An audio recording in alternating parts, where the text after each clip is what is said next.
Cerpen adalah salah satu bentuk karya sastra yang berupa prosa, yang menggambarkan suatu tokoh serta lingkungannya, yang disertai dengan bermacam permasalahan yang menimpanya, serta bagaimana solusi untuk memecahkan masalah tersebut. Adapun ciri-ciri dari cerpen adalah sebagai berikut. Tulisan singkat, padat, serta jelas. Kata terdiri tidak lebih dari 10.000 kata. Menceritakan tentang kehidupan sehari-hari tokoh. Dapat dibaca habis dalam sekali duduk. Menceritakan masalah utamanya saja. Penokohannya sederhana dan tidak begitu mendalam. Memberikan kesan yang menyentuh bagi pembaca. Tokoh yang terkait biasanya mengalami konflik sampai menemukan solusinya.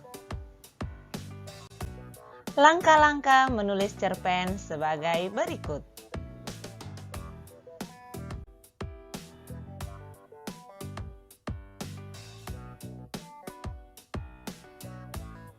Sebelum kita menulis sebuah cerpen, hal yang pertama kita lakukan adalah menentukan ide atau tema yang akan kita bahas dalam cerpen tersebut.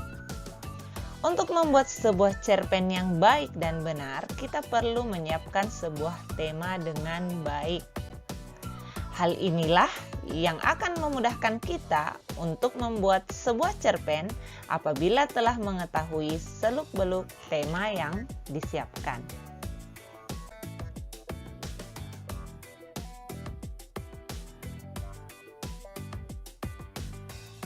Setelah kita menentukan tema, tahap selanjutnya adalah menentukan tokoh dan juga karakternya yang biasa disebut dengan penokohan. Penokohan ini digunakan untuk mengembangkan cerpen tersebut. Pada tahap ini, kita harus memikirkan tentang peran protagonis atau peran baik dan juga antagonis atau perang jahat di dalam cerita kita. Kemudian, gambarkan setiap tokoh tersebut secara detail, sehingga kita akan lebih mudah untuk menulis peran dan juga alur ceritanya. Penentuan tokoh dan juga karakter ini merupakan salah satu langkah yang harus dibuat secara matang agar tidak terjadi banyak perubahan alur ceritanya nanti.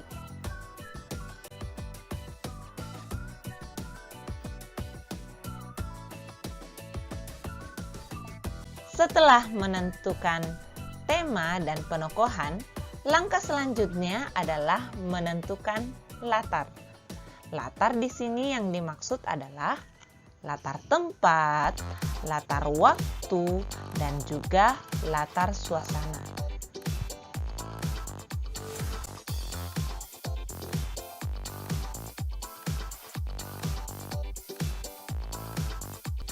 Langkah selanjutnya adalah menentukan alur atau plot, atau yang biasa umum kita dengar jalan cerita.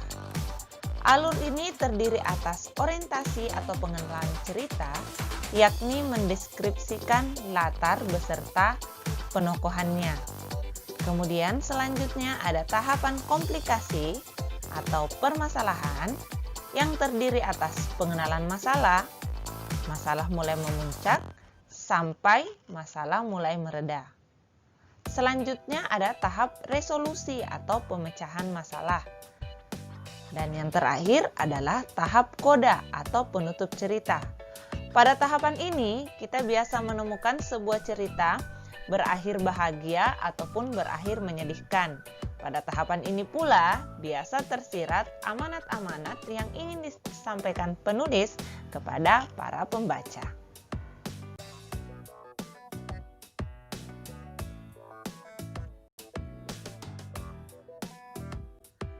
Nah, langkah selanjutnya adalah menyusun outline berdasarkan alur cerita. Outline itu sendiri biasanya disebut dengan kerangka karangan. Untuk lebih jelasnya, kalian simak contoh berikut ini.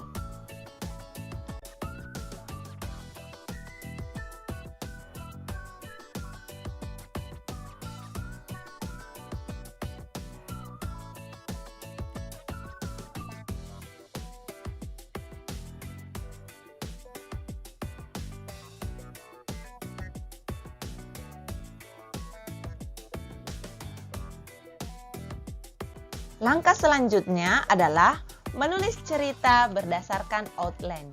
Jadi di sini cerita-cerita kita akan kita kembangkan menjadi paragraf-paragraf, kemudian kita padukan menjadi sebuah cerita.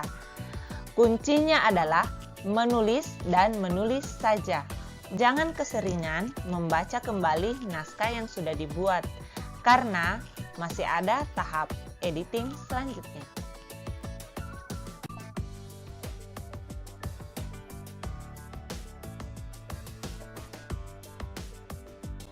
Nah, sampailah kita pada tahap akhir.